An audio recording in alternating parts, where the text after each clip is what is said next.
Hello everyone and welcome to Yoshi 1 Kenobi's Dromoka's Command +1/+1 counters deck for Historic. In this deck we play +1/+1 counter synergies, which are always fun to play. And we get to feature Dromoka's Command, a new card from Historic Anthology 5 that was tons of fun to play when it saw its time in Standard. So, what does Dromoka's Command do? It's a command, so you choose 2 out of the 4 abilities. The main abilities are the bottom 2. So you put a +1/+1 counter on target creature, and then it fights a creature you don't control. So it's an instant speed +1/+1 counter synergizing fight. You also have the other abilities, which are quite relevant. You can force the opponent to sacrifice an enchantment, well, any player, but typically the opponent, and you get to prevent all damage that target instant or sorcery spell would deal this turn. So you can also fight and prevent damage from a burn spell, which can be quite relevant in a lot of matchups.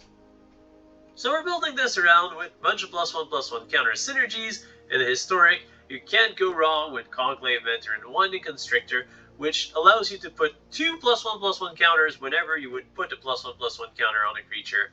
So you add an extra one instead.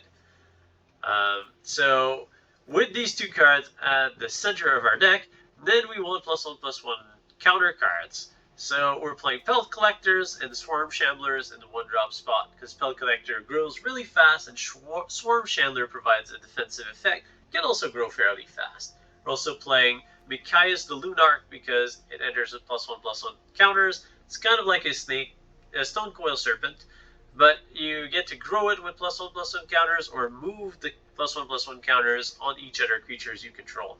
So it's going to grow all of our creatures or grow itself, depending on the needs. Then we're playing Luminarch Aspirant because it puts +1/+1 counters every turn, and that's a lot of +1/+1 counters. We're also playing Scavenging Ooze, get rid of these pesky Phoenix, deal with these Reanimator strategies, and also grow out of proportion when you have a Conclave Mentor or Winding Constrictor in play. We're also playing 4 copies of Thoughtseizes because they win games. They allow us to dismantle our opponent's combos, and I shouldn't really have explained why Thoughtseize is good. You've been playing with it, you've been playing against it for quite some time. Then we'll be playing some Snakeskin Veil as a defensive option that puts +1/+1 counters. A 1-of copy of the Ocelot because, well, more than one, it's legendary, it's situational, but it's very powerful when you have a ton of +1/+1 counters in play. Same thing with Song of Frailes, turning our cheap creatures into mana dorks and putting +1/+1 counters, giving them Vigilance. Trample in the 3rd chapter is very good. And to round up the deck, we're playing Tezzeret Gambit. We're not playing blue, so this costs 3 mana and 2 life to draw 2 cards, then Proliferate. Proliferate is going to allow us to put extra +1/+1 counters on all our creatures with +1/+1 counters. And since we're keeping our curve so low for permanents, we get a free Lurrus in the sideboard. On that, we're playing 22 lands, Shocks and Check lands, and that's the deck. So let's see it in action in some games in MTG Arena Historic. We are playing Dromoka's Command +1/+1 counters deck on Historic against Nidatissus. Something like that.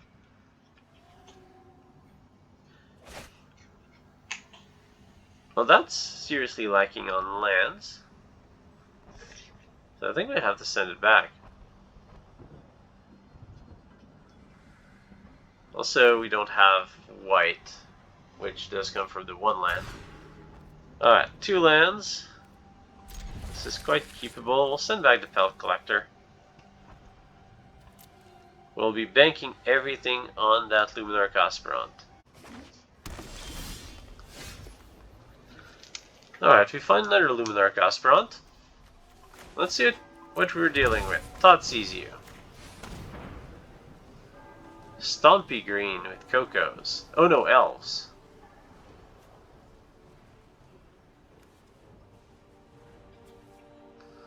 I definitely want to get rid of the Coco.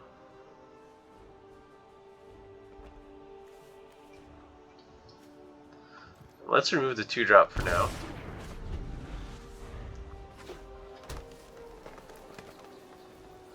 That leaves you with no turn to play. Which means we get the Luminarch Aspirant.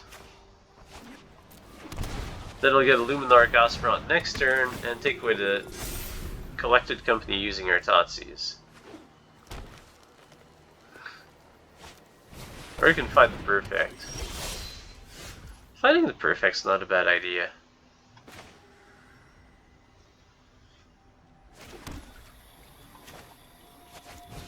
Yeah, let's find the perfect.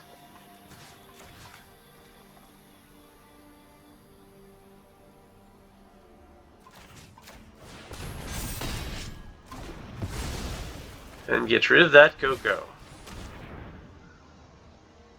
Pair of Dwarf and Elite. Not what you want on 3 lands. Might as well hit you for 4. Luminarch Aspirant is starting to reach threatening levels. The opponent found a land, and that's a bunch of chump blockers. Otherwise, it's a very awkward 2-2 on 3 mana. Finale of Devastation, not the most useful right now. You can find a Llanowar Elf, I guess.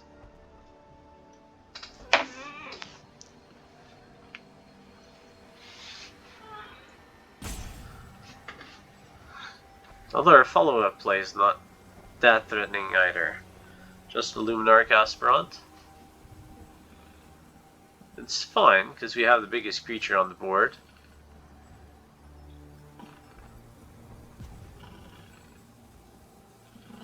Opponent's taking a lot of time to think about this. Maybe there's something else. Another 2-drop maybe? Maybe you really are considering that Finale of Devastation.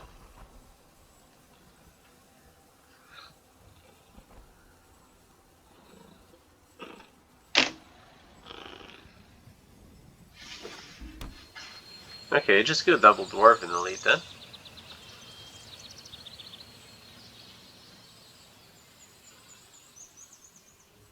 Which forces us... You can play Luminarch Aspirant. Oh, really it's the only thing we have. Okay. Finale for 2. Fetching a War Master. That is a play.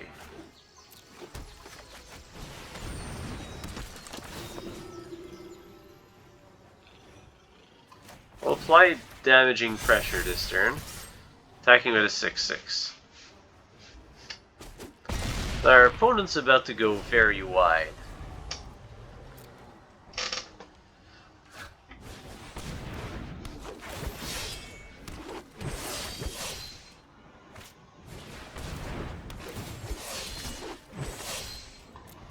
Which honestly was a pretty good move.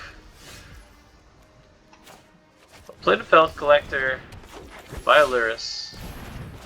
Play the Temple Gardens tapped. Make these guys grow. And in with 6/6. We'll take a chump blocker here. These chump blockers become quite dangerous once the War Master reaches the 7 mana. Well, their opponent's fairly far. Activate abilities of creature. Okay, so that's 5, 6, 7. Okay, our opponent's there.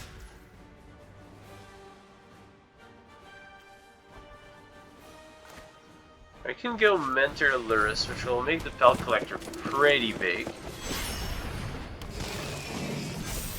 We can make it much bigger. Eat a Trampler. The opponent gives +2/+2 Death Touch to all the creatures. So we need to block. Well, we can let 3 come in.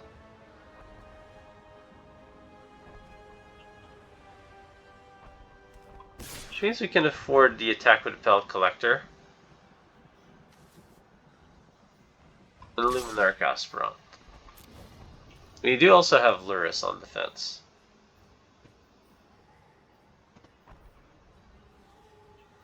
Because the opponent needs to block at least Luminarch Aspirant.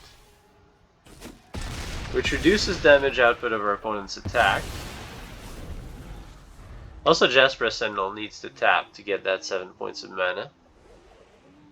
As well as another creature.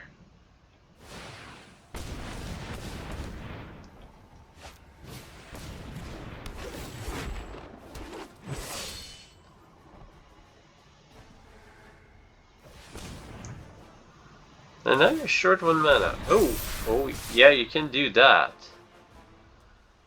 DL become 5/5 dinosaurs. That's a nice top deck. We'll live. And we'll win on the counter swing. But this was close.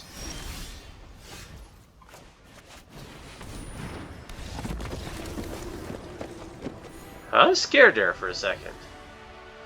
But the counters triumph over the elves. We are playing Historic +1/+1 counters deck featuring Dromoka's command against Major Gamer. This is pretty good.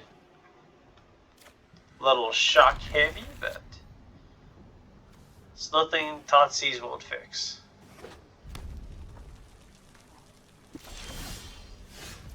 Red first. Alright. Well, let's pay the price. Okay, so it's a super burn deck. The super duper burn. Wizard's Lightning probably goes away.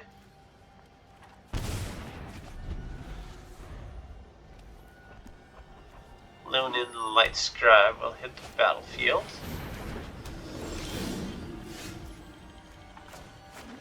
Face some life, play the Mentor.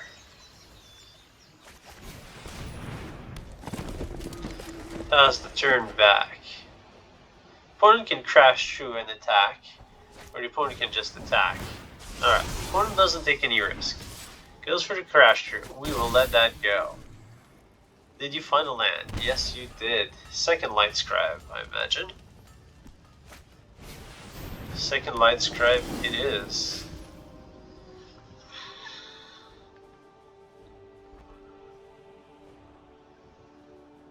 Which kind of puts us in a tough spot.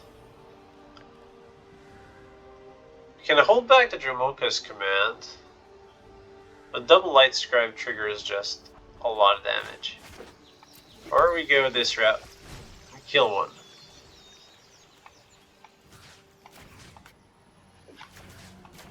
Turn the Mentor into a 4/4 and take down Light Scribe. We know the opponent has a sorcery in hand, so that's not instant speed. We need the opponent to have 3 instant speed things, or to actually go for the double main phase abilities. Yeah, I want to block. Worst case scenario, the opponent is going to throw in a bunch of stuff, and we'll gain back the 4 life. And you don't get a light on the stage, which is a plus.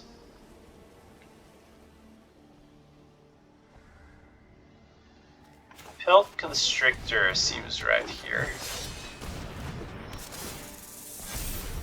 It gives me decent blocker in the Winding Constrictor.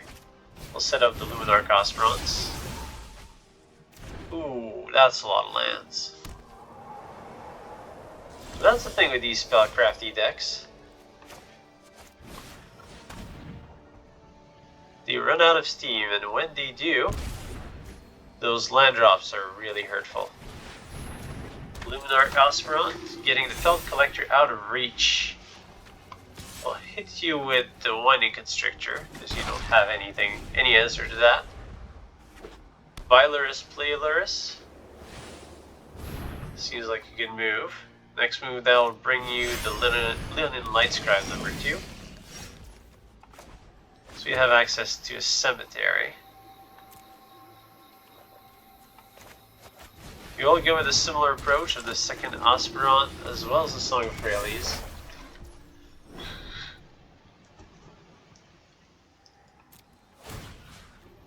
Let's bring Pelt Collector to unholy levels. And let's take up that Constrictor. Opponent shouldn't have too much burn. Well, not 10 points worth of burn.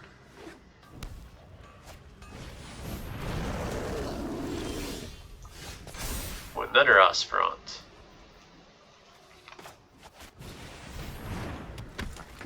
The Aspirants are starting to be quite ridiculous now. Make sure we have a couple of really good blockers.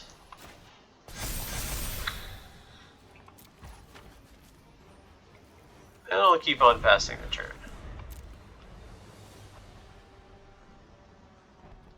You can only have one spell. Alright, crash through. Resolves. Your creatures are big, your creatures are trampling. We will block the Killing Fiend, block Lurrus, and we will jump with Light Scribe. Oops, should not have jumped because of trample. That was a mistake. Kill you? All creatures have vigilance, so let's see what you've got.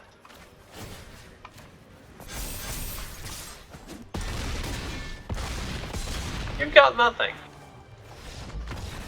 Your creatures become big temporarily, mine become big permanently.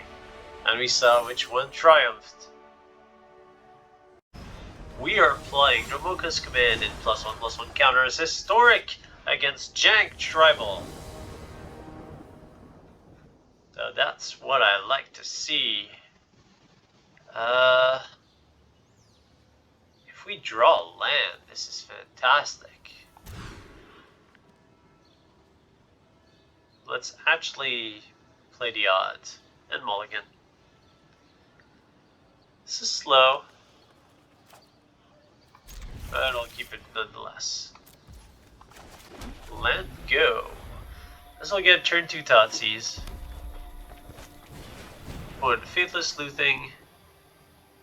Probably one of those Phoenix decks. Or Mono Red.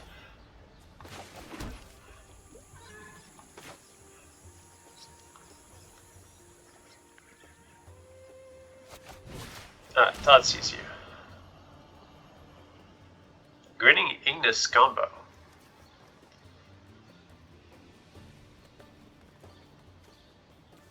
I'm guessing this has to go away.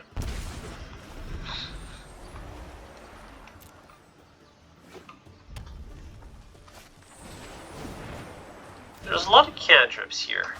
So I'm guessing it's Grinning Ignis with... yeah. One of these things. So I'll go with another Thoughtseize. Against combo decks, getting rid of their hands is typically a very good thing. Hazard Monument, whenever you cast creature spell, discard and draw. Can't let you have that. Hazard's Monument seems fine. We'll play some life for Temple Gardens, so we get to play our Swarm Shambler. Post Winding Constrictor, which will allow us to have a 3/3 and a 2/2.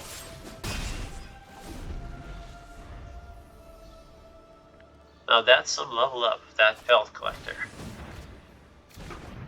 So I'm guessing the opponent is trying to set up Burgi, Grinning Ignis, and with Burgi all of these cantrips are free.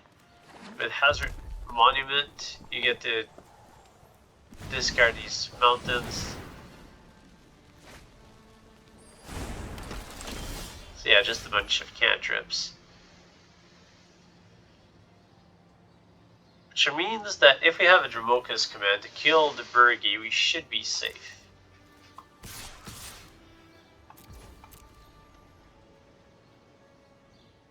Also means that our opponent's probably playing a very hard combo.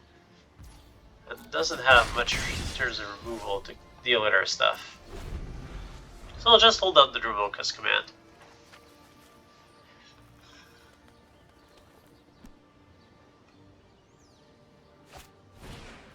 Grinning Ignis.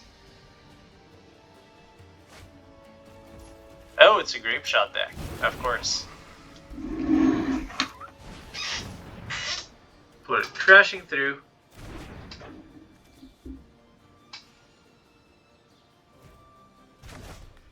Put Vice back to Grinning Ignis. And here comes Burgi.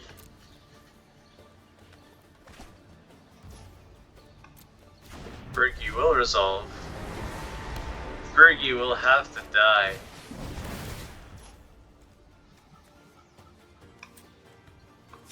Pick up the Swarm Shambler and kill it.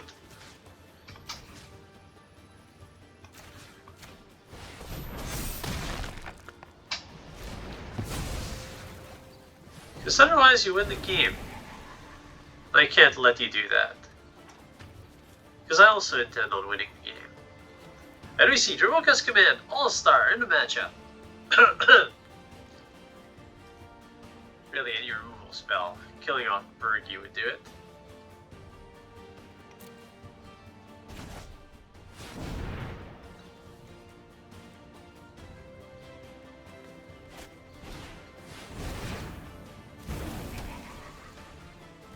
There, red creatures cost 1 less to cast. So you still have the infinite Bergie. The infinite Grinning Ignis, I mean.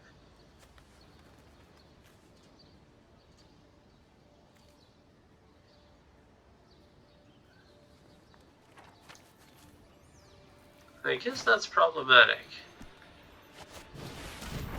Because that means that you can just go towards a Grape Shot. Well, it's attack for almost lethal.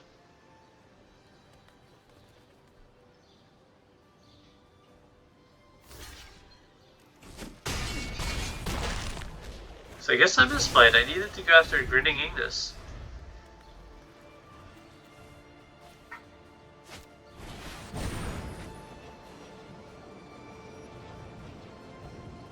Because the opponent can just buy back Grinning Ignis, keep on playing it.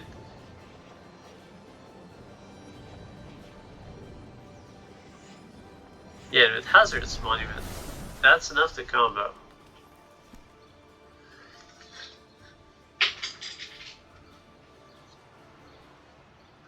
I don't think our opponent should have Faithless Looting there.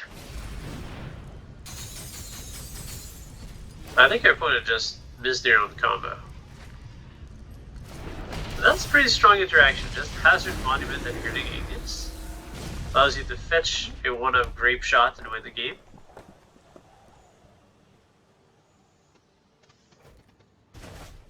Oh, no, you're out of red. Never mind. You need the red mana. Because otherwise you're getting back colorless. So you will eventually run out of red. Yeah, I remember, I ran into that problem when I was playing around with Grinning Ignis. So our opponent played fine.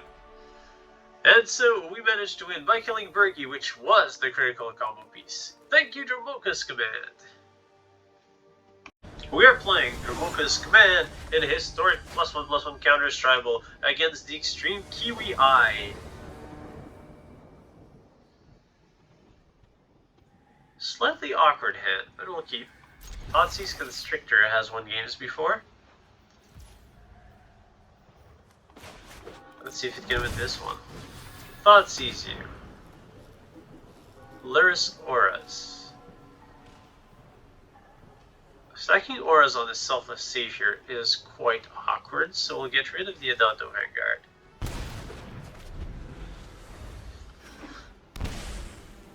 Forcing you to go with the Puppy of Doom plan.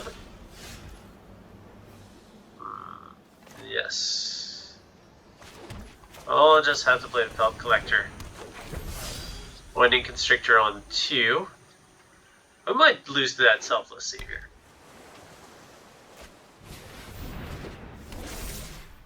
No blocks. You gain 2. You draw. Which makes things quite sketchy for us. We'll play the Winding Constrictor, improving our Pelt Collector significantly. Then play the Temple Guard to tap and pass the turn back, threatening the double block.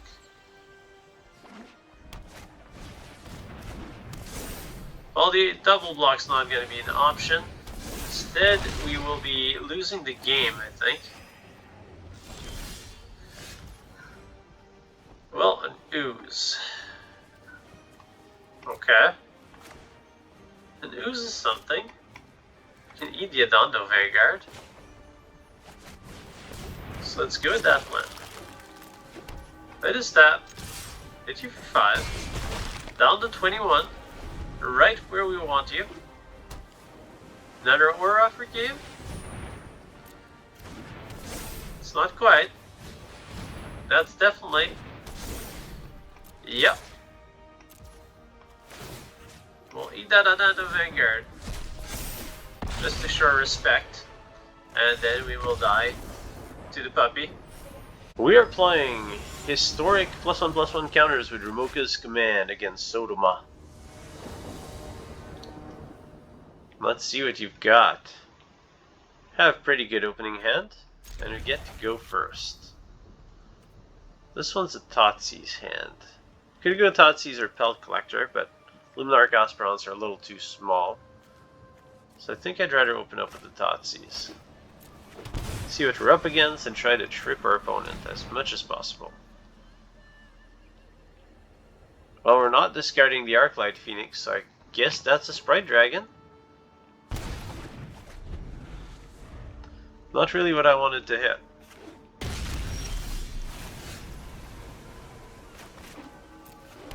Let's start with the Luminarch Aspirants, as our life total is dwindling already. Racing Sprite Dragons is not the thing we do the best. But we will have to make do.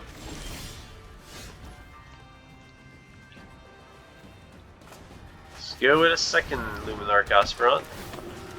Maybe we can race you. With the ultimate Aspirant.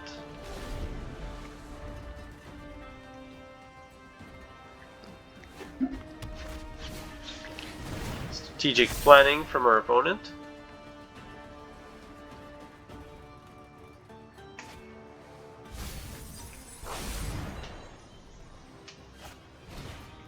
Followed by Fateless Looting, so that's 2 spells, so no Phoenix this turn.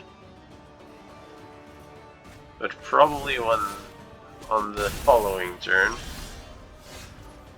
Woodland Cemetery is a nice pickup.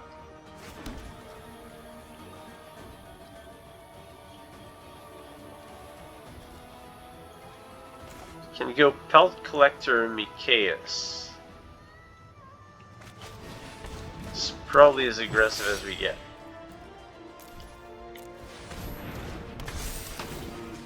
Move to combat second Aspirant in for 7. Opponent down to 9. It's unlikely that our opponent can kill us.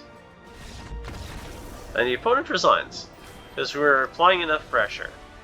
I think if the opponent played some defensive spells with the Phoenix, maybe they could have stayed in the game, but we are applying a ton of pressure. So we'll take the win. I hope that you've enjoyed this video. Don't forget to subscribe. It won't cost you any mana, and it greatly helps to support this channel and keep the awesome videos coming. Until next time, may the fun be with you.